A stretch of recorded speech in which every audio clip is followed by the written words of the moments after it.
Le contrôle des ressources dans le monde. Contrôler plus.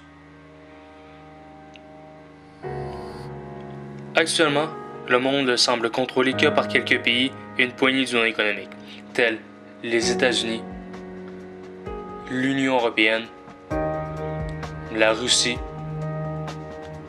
la Chine,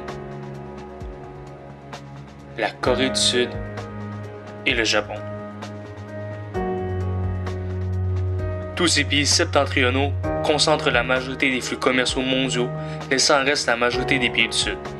Au cœur de cette disparité économique se trouve une disparité du contrôle des ressources planétaires, où celui qui contrôle le plus de ressources s'accapare le plus de pouvoir possible, tels droit d'exploitation, négociateur majeur dans les accords économiques, prospérité.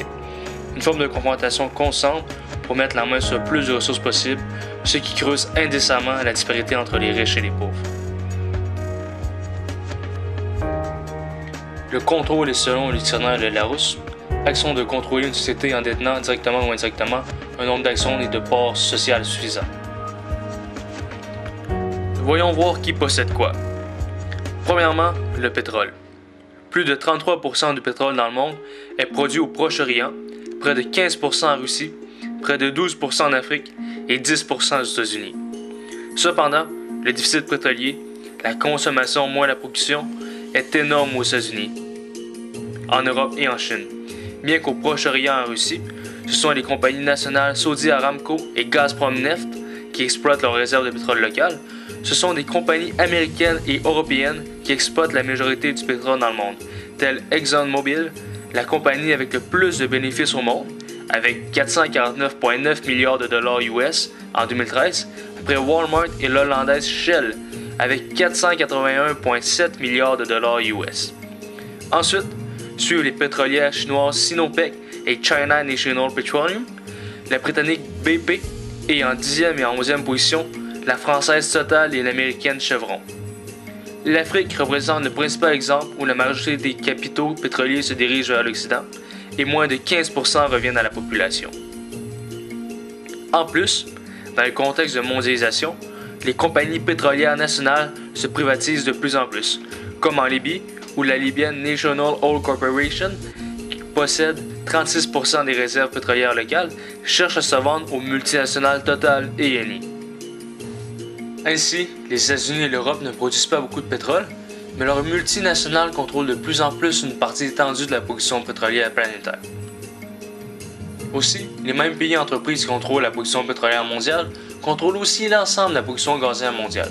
Cependant, les États-Unis et ExxonMobil produisent même près de 25% du gaz naturel mondial et la Russie et Gazprom Neft près de 25%. Différemment, près de 50% de la production charbonnière mondiale est produite en Chine, plus de 13% aux États-Unis et environ 5% en Australie, en Inde et en Russie, contrôlées par les mêmes multinationales, précisément BP, Shell, ExxonMobil, Sinopec, China National Petroleum et Gazprom Neft. Aussi, ce sont ces mêmes pays et régions, Union européenne et États-Unis en tête, qui produisent l'ensemble de la production alimentaire mondiale. La Chine produit près de 25% de la production agroalimentaire mondiale et les États-Unis près de 20%.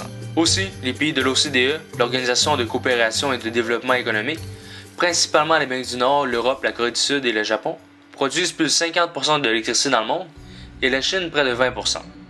Enfin, les États-Unis comptent 316 millions d'habitants, l'Europe 740 millions, l'Afrique 1,1 milliard et l'Asie 4,3 milliards, respectivement 1,357 milliards en Chine et 1,276 milliards en Inde.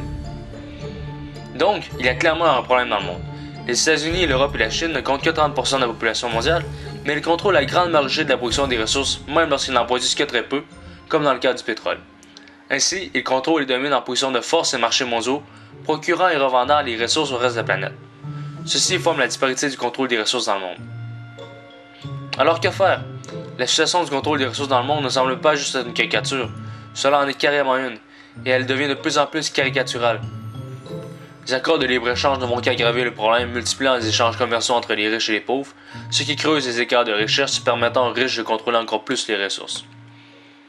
Les solutions résident dans l'altermondialisme, Des mesures économiques davantage protectionnistes permettraient à chaque pays d'avoir un meilleur contrôle de ses ressources et limiteraient grandement les capacités des multinationales.